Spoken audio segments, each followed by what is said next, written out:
इस परिंदे ने अपना घोंसला सीज़न के आखिर में बनाया था और अभी इनके जो मेल और फीमेल है इन्हें पहचान सकते हैं। मेल जो है ब्राउन कलर का होता है, जो फीमेल होता है वो थोड़ा स्याह कलर का होता है।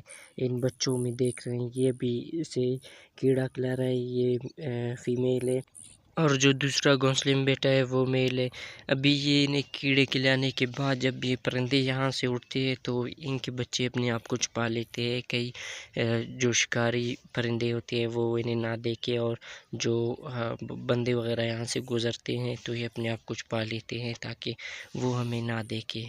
चैनल पर नए, चैनल को सब्सक्राइब, वीडियो को लाइक।